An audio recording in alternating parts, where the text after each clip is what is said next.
नमस्कार साथियों, आप सभी को इस बात का भली भांति आइडिया होगा कि बिहार और यूपी दो ऐसे राज्य हैं बेसिकली जिसमें सरकारी बहालियों में हमेशा विलंब होता ही रहता है।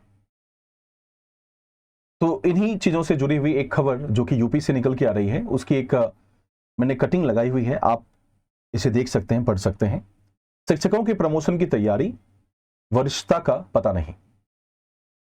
बेसिक शिक्षा परिषद के प्राथमिक स्कूलों में कार्यरत सहायक अध्यापकों के प्रमोशन की कार्यवाही हवा हवाई दिख पड़ रही है।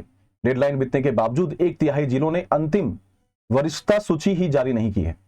ऐसे में सभी जिलों में 25 अप्रैल तक पदोन्नति की प्रक्रिया पूरी होना नामुमकिन दिख रहा है।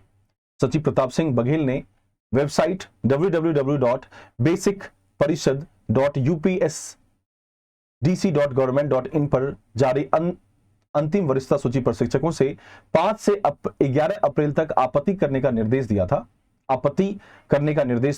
मतलब कोई आपत्ति अगर आपको हो तो आप उसके निर्देश मुझे उसके बारे में मुझे बता सकते हैं।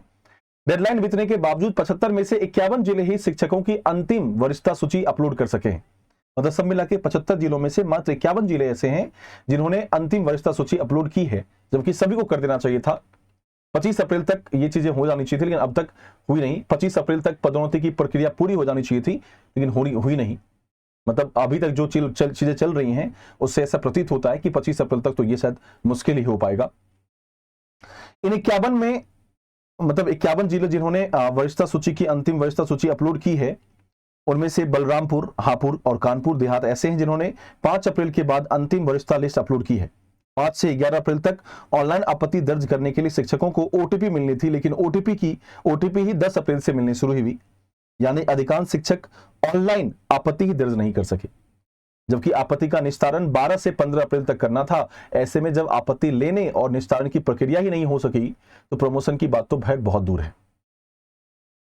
इसके ऊपर में एक कुछ और भी इंफॉर्मेशन दी गई है। 7 बार मांगी सूची फिर भी रह गई अधूरी। सचिव प्रताप सिंह बघेल ने सबसे पहले 31 जनवरी को पदोन्नति का आदेश जारी किया था, जिसमें 20 फरवरी तक अंतिम वरिष्ठता सूची जारी करने का निर्देश दिया था।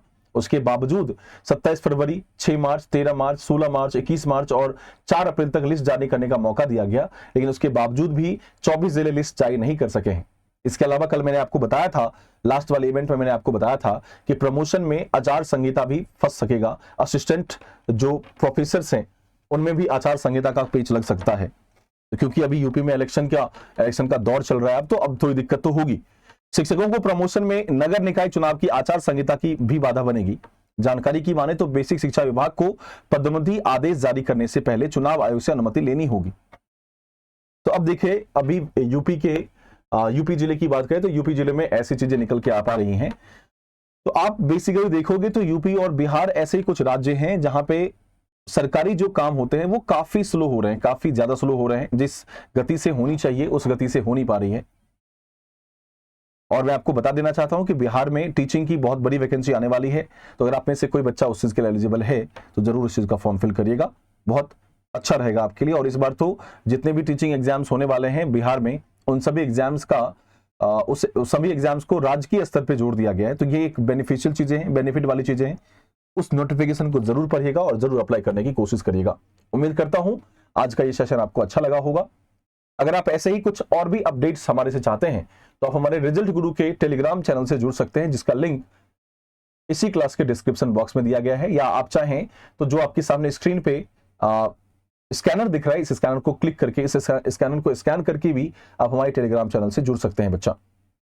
उम्मीद करता हूं क्लास आपकी आज की अच्छी लगी होगी। अगर अच्छी लगी तो क्लास को शेयर कर दीजिए, सेशन को शेयर कर दीजिए और टीचिंग एग्जाम्स बाय रिजल्ट गुरु यूट्यूब चैनल से जुड़े रहें। बहुत बहुत धन्यवाद।